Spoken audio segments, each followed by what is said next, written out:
tienen que enfocarse también a cómo está funcionando ese gobierno. Este gobierno está sacando, disculpa, me voy a decir una palabra un poco fuerte ya, pero está eliminando a sus opositores. ¿Cómo se llama eso?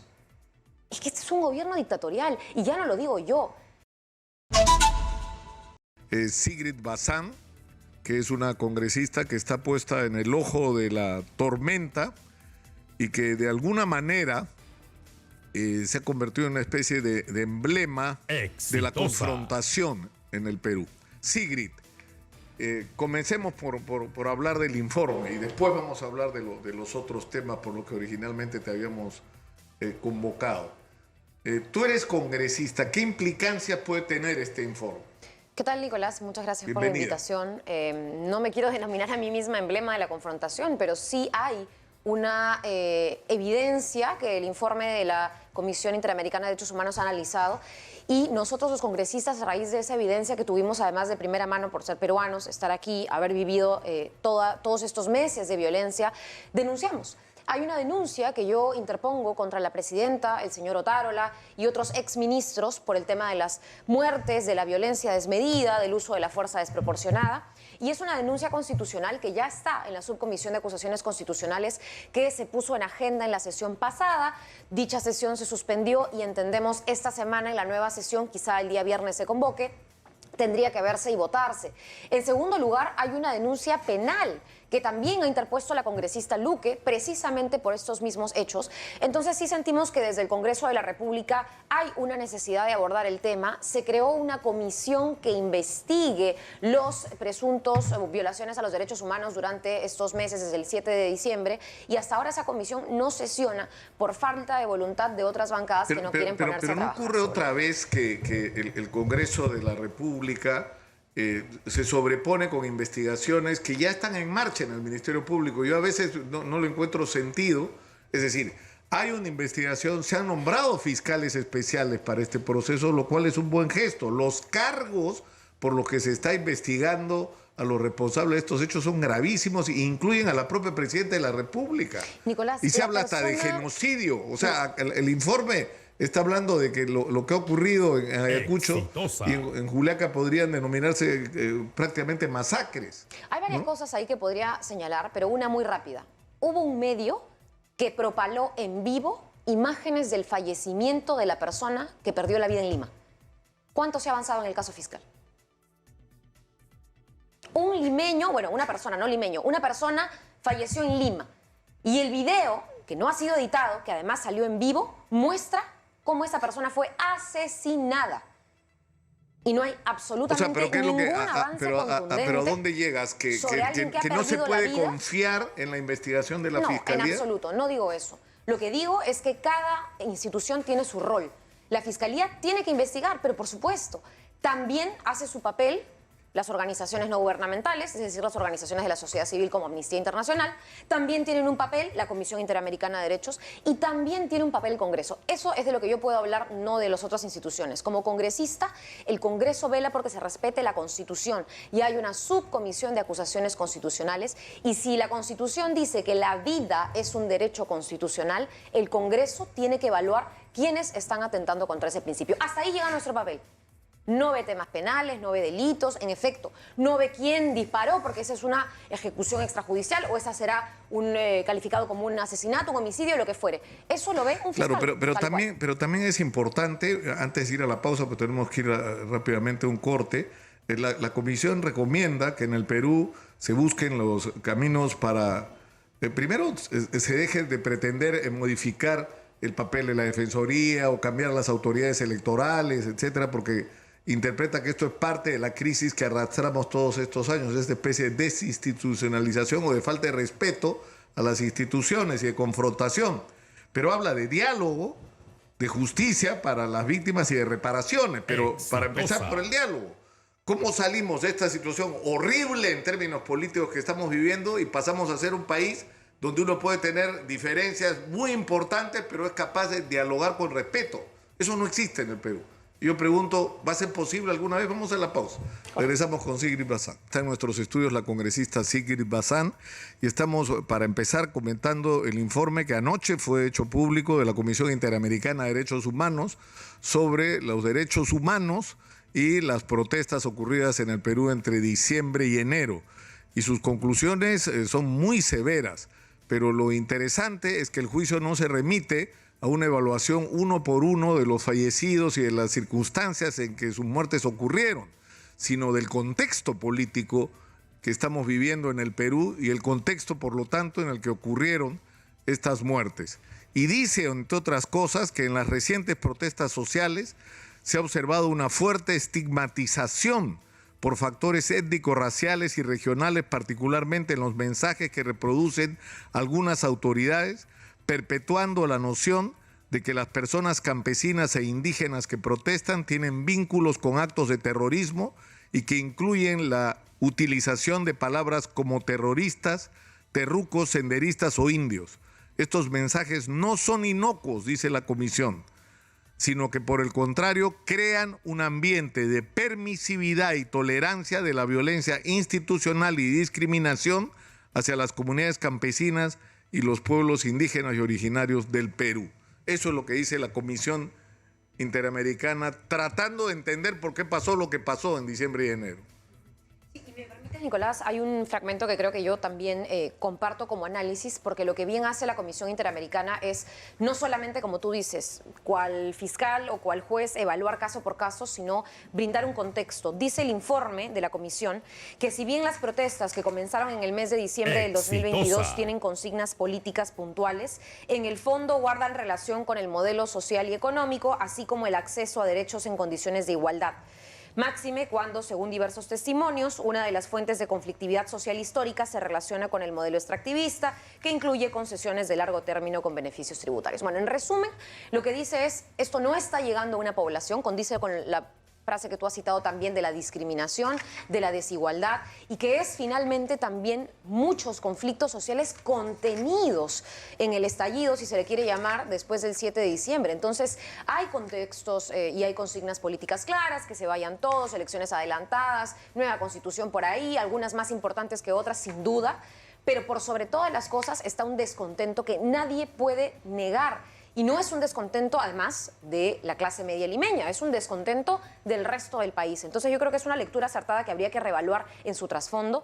Y sí, me atrevo a decir que el terruqueo ha sido parte de algo que se ha querido institucionalizar de parte de un gobierno que no ha encontrado mayores formas de actuar frente a esto, ¿no? Ahora, la Comisión no solamente habla de este contexto de racismo y discriminación con respecto a las comunidades altoandinas, sino que se refiere al contexto político también. Y habla, por ejemplo, de lo siguiente. Dice, la comisión observa que las acusaciones no probadas de fraude electoral y las incesantes confrontaciones entre los poderes públicos profundizaron la desconfianza ciudadana en las instituciones y aumentaron la polarización del país, además de conducir a un desgaste de la agenda legislativa. Dice, por ejemplo, que en enero del 2023 congresistas presentaron 2 proyectos de reforma constitucional para cortar el mandato del presidente del jurado y el jefe de la OMPE.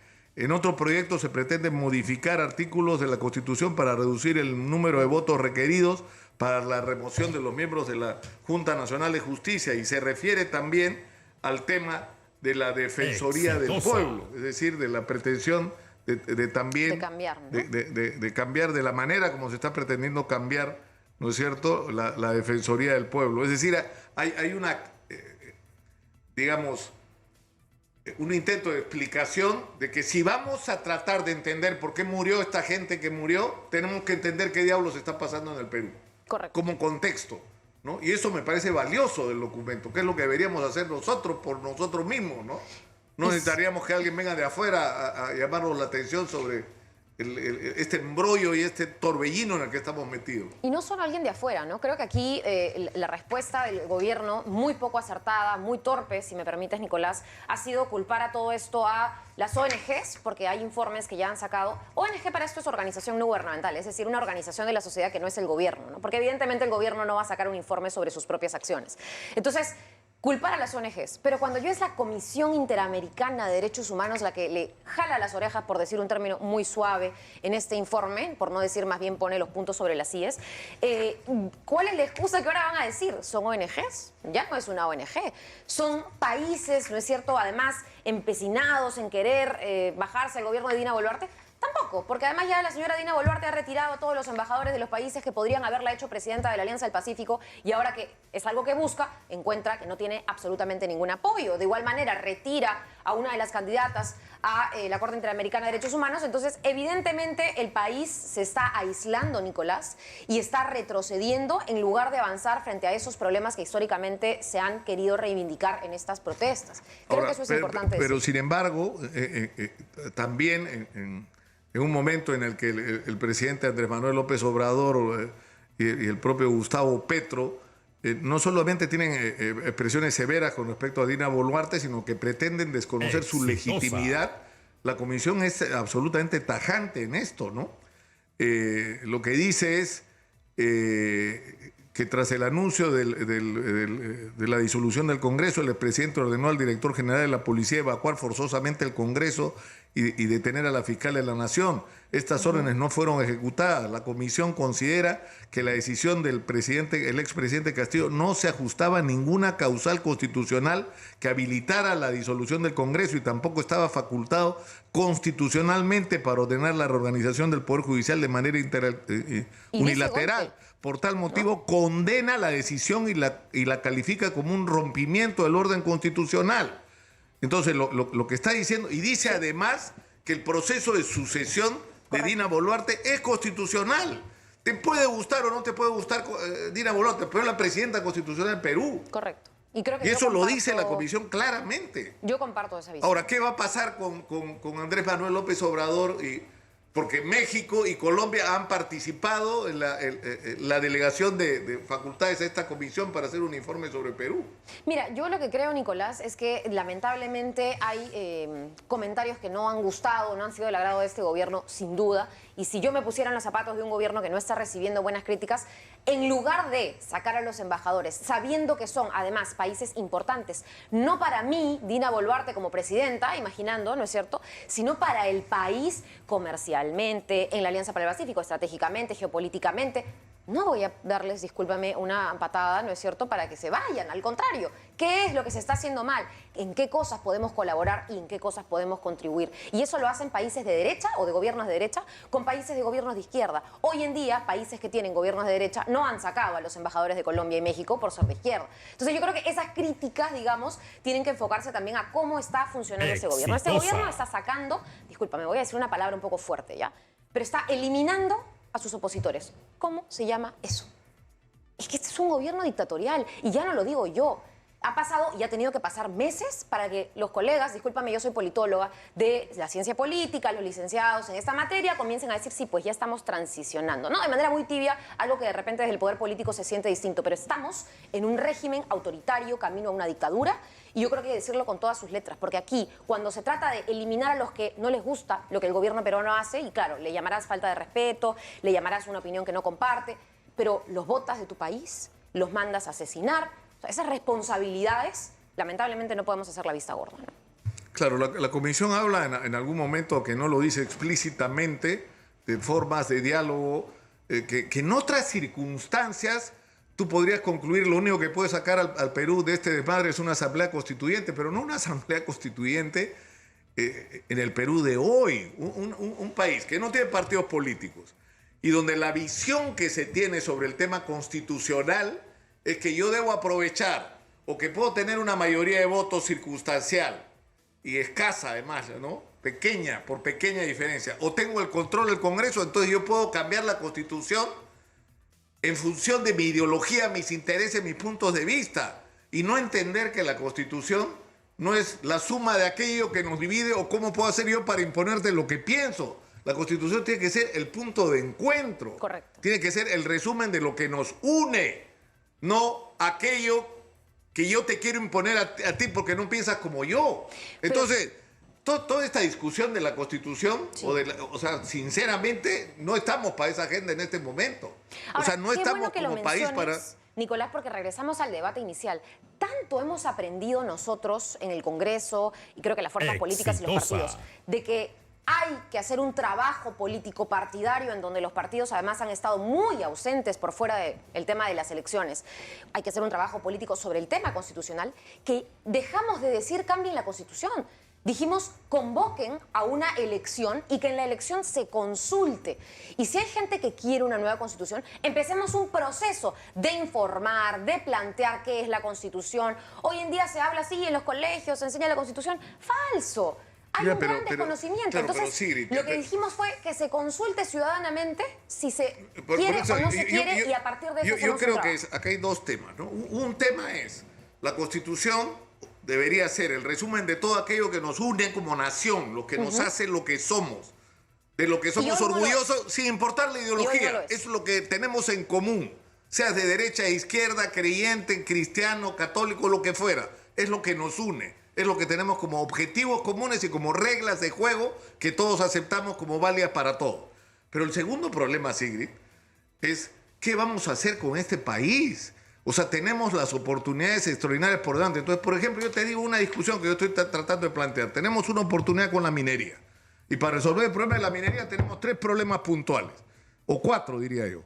Uno, ¿cómo atraemos inversión? Que la necesitamos porque si no el mineral no vale nada enterrado en un país que ha tenido 6 presidentes en 6 años. ¿Cómo haces para convencer al inversionista? Trae tu plata, hermanito. No sé quién va a ser el presidente el próximo año, ni quién va a ser el ministro el próximo mes, pero trae tu plata. A ver, por eso está parada la inversión minera en el Perú. Por la desconfianza política. Entonces, ¿por qué no discutimos eso? Como juntos, no importa qué ideología tengas, enfrentamos ese reto que tenemos como país. De darle juntos, los de derecha, los de izquierda, los de centro, el mismo mensaje a los inversionistas. Trae tu plata. Y yo te doy 2 ejemplos de cosas parecidas que yo he criticado, que generan inestabilidad, que generan poca predictibilidad de cómo hacer negocio en nuestro país, que es algo que sin duda afecta. La primera, cuando Pedro Castillo cambiaba de ministros todos los meses. Era un desastre, Nicolás. Y yo lo decía. Yo no he dicho para esto, vaquen al presidente. Y no lo dije jamás. Me decían castillista y lo que fuere. Pero sí decía que no se puede trabajar cuando tienes un ministro de Agricultura cada mes y medio. Era atroz. Ministras de las mujeres, hemos tenido una ministra de la mujer que duró una semana. Entonces, eso era inestabilidad y lamentablemente no ayudaba. Lo segundo que yo he criticado también, y creo que es importante mencionarlo, de gestión a gestión. En el Congreso se creó una comisión fraude que gastó más de 100.000 soles para tratar de investigar un fraude que nunca hubo. Eso lo recoge la propia Comisión Interamericana. Y es importante porque, claro, si tú tuviste un presidente fraudulento, entonces, ¿qué hace en el poder? Lo sacas. Y tener eso por 1 mes, 2 meses, casi 1 año. El problema es que la polarización llegó a tal punto, Sigrid, lo que debió ocurrir inmediatamente después de las elecciones es reconocer todos que somos un país dividido y que lo único que puede sacar al país de este entrampamiento que la pandemia nos puso en evidencia de manera tan gruesa, es decir, un país que crece macroeconómicamente y que no resuelve los problemas de los ciudadanos, es hacer un gobierno de consenso, de unidad. Pero, Nicolás, es un buen manejo de las divisiones. Porque es imposible pensar ahorita que alguien, ¿no es cierto?, de una manera va a pasar a pensar de otra manera. O sea, eso no se va a lograr. O sea, querer decir, y eso también es un poco el relato de la unidad por la unidad, ¿no? No es que todos nos vamos a unir porque todos vamos a pensar igual. Es imposible. Hay que hacer un buen manejo de las formas distintas de pensar del limeño, del peruano, de la yánica, del quechua, del aymara. Pero hay que hacer un buen manejo, es una buena gestión de política pública, es una buena gestión social, es un aparato, ¿no es cierto?, del Estado que arranque y que funcione. No es que todos vamos a poder pensar igual porque eso no va a ocurrir. Ahora, yo no sé sinceramente si podemos seguir esperando, después de todo lo que hemos vivido todos estos años, algo bueno que venga de los partidos.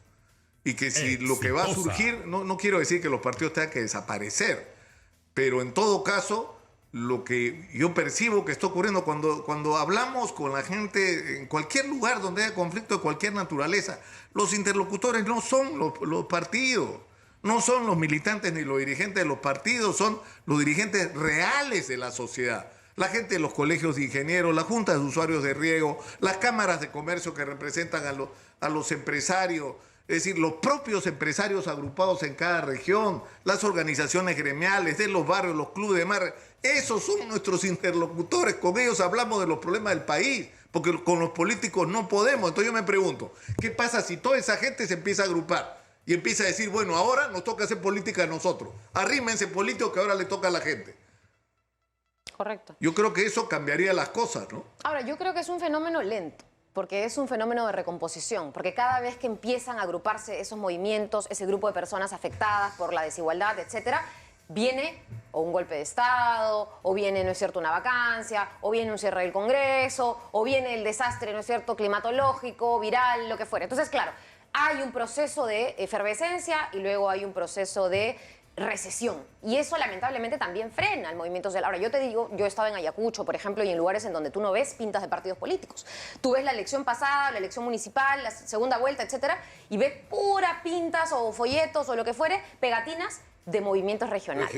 ¿No? O eso, se forma un grupo de vecinos, empiezan con el problema de la seguridad ciudadana y agarran banderas muy específicas de su región. Entonces también tenemos que saber abordar de manera técnica, de manera política responsable, cómo le damos también una ley, ¿no es cierto? Hay una ley de partidos, una ley para que los movimientos sociales también crezcan, eventualmente se junten, etcétera, ¿no? Y fortalecer al movimiento de personas. Yo trabajo con las ollas comunes, te diré, y las ollas comunes hoy en día han pasado a hacer de todo, ya no solo cocinan. Exitosa. Son la organización que pone su chanchita y compra una cámara para, aunque sea, grabar al choro que se metió a la vecindad, a la zona. Entonces, o van juntas a la municipalidad y piden todas juntas el título de propiedad de su zona, de su comunidad, de su asentamiento. Entonces, esas cosas hay que verlas, hay que valorarlas, no hay que politizarlas, pero sí hay que trabajar con esas personas y creo que ese enfoque lo tienen pocos, pero está, ¿no?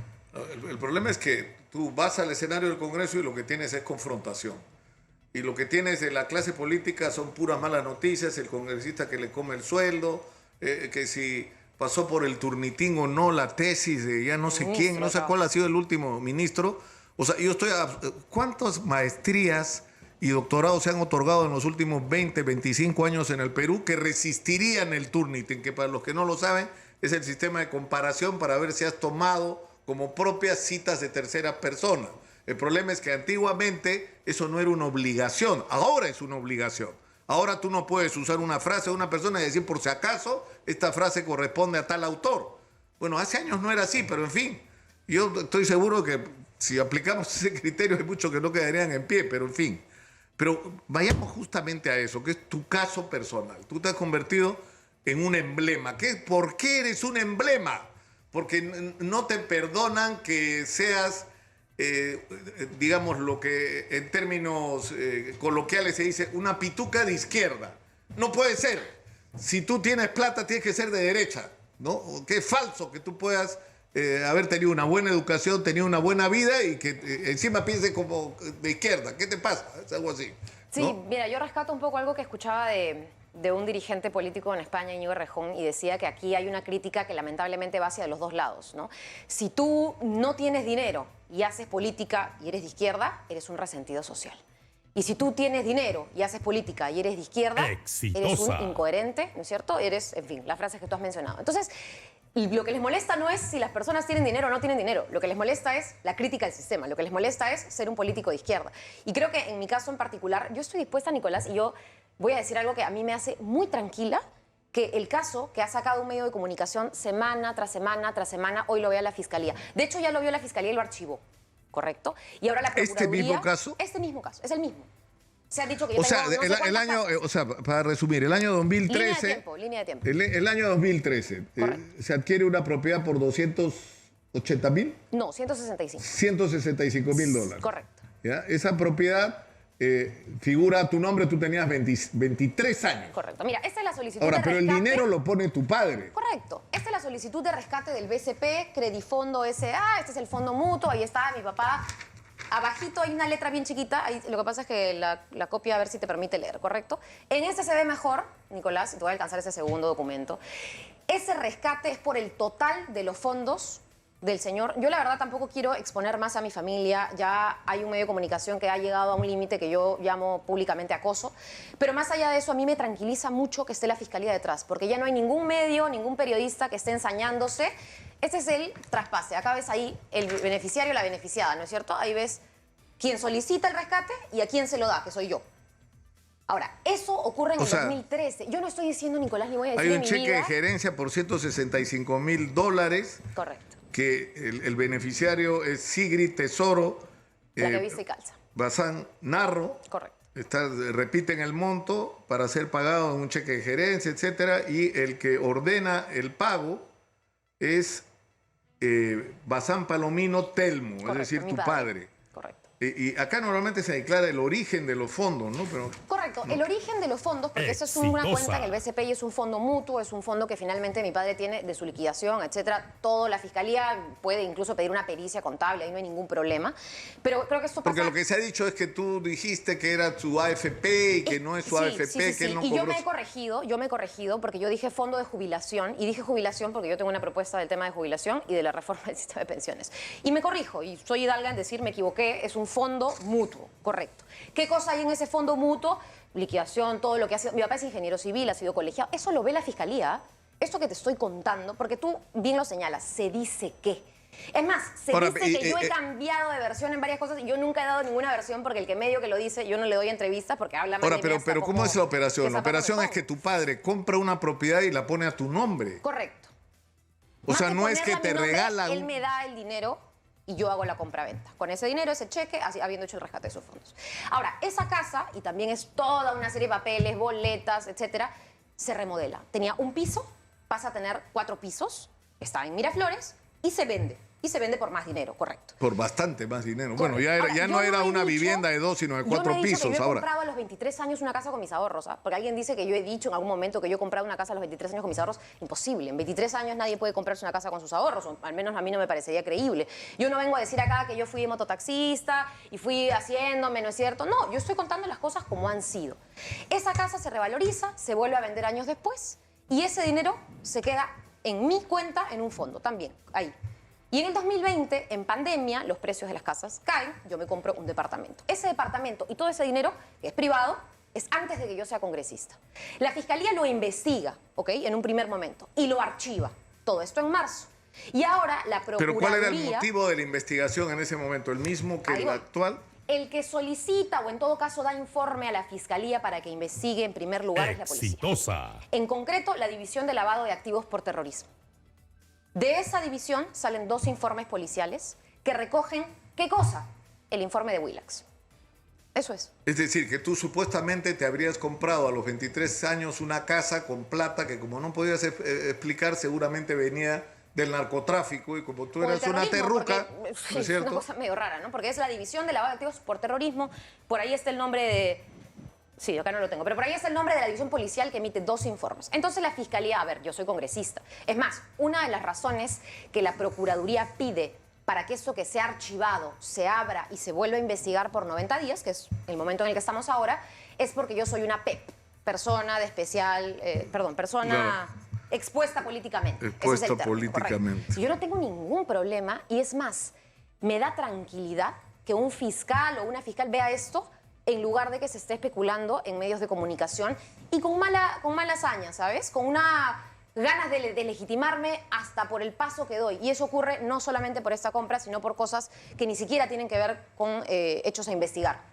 O sea, lamentablemente aquí Sigrid Bazán y se está convirtiendo, se le ha desvaciado de contenido a Sigrid Bazán. No hablan de mi propuesta de ayer de darle una jornada de laboral a los transportistas para que no manejen con sueño y atropellen a personas. No se ha discutido la propuesta para que la persona que te atiende, ¿no es cierto?, en el establecimiento de comida rápida pueda tener una CTS o pueda tener un derecho a vacaciones. No se está discutiendo nada. Se está discutiendo que hay que odiar a Sigrid Bazán, etcétera.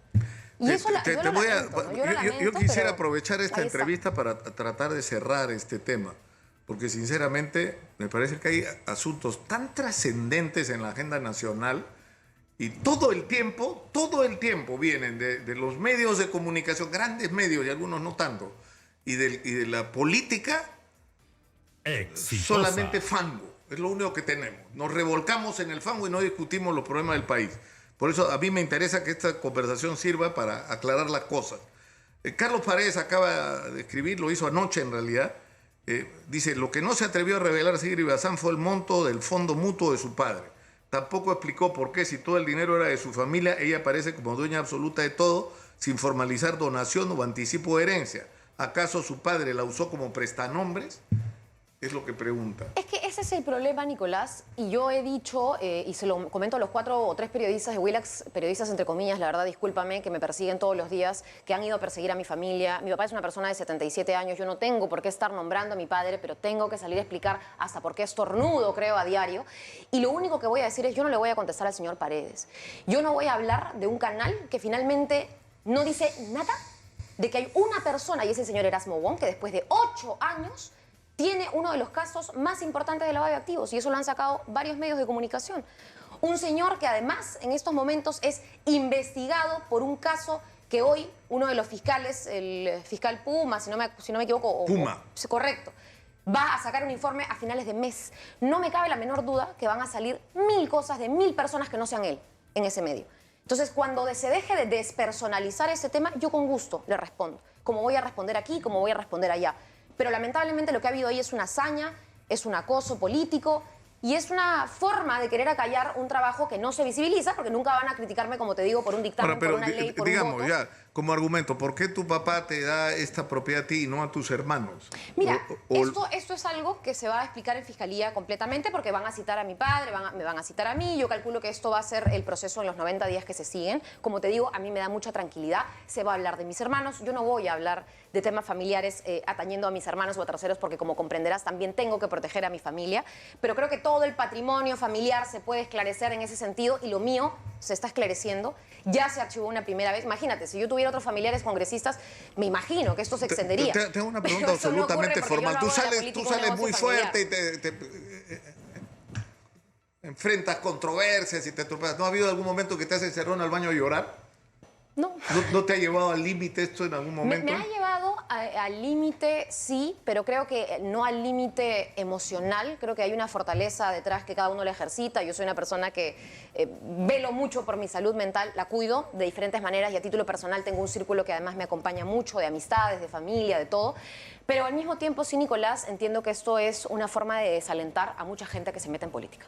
O sea, yo nunca Tú no imaginé... te vas a... Lo que está claro es que te quieren sacar de la política. ¿Te vas a salir? Correcto. No, yo voy a hacer política siempre. Y ¿sabes qué? Hacer política no solamente se implica ser congresista. Cuando fue el adelanto de elecciones y se pedía que se adelanten, yo no tenía ningún temor, no porque me vayan a investigar o por lo que fuera, no tenía ningún temor en que mañana dejemos de ser congresistas. Porque hacer política... Yo he salido a marchar conduciendo un noticiero de televisión.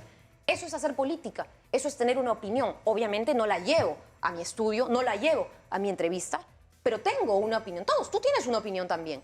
Y la guardas para el espacio en el que quieras ejercerla de manera manifiesta. Eso es lo que yo he hecho. Y lo voy a seguir haciendo, Nicolás. Yo animo a que todos los jóvenes que tengan convicciones y principios, que no estén de repente dentro de la mayoría, que no sean de repente hoy, en este contexto de crisis, los más aplaudidos, la pongan sobre la mesa, la digan sin miedo y se postulen, si mañana son las elecciones o el 2026. Muchas gracias, Sigrid, por estar con nosotros. Nicolás. Sigrid Bazán.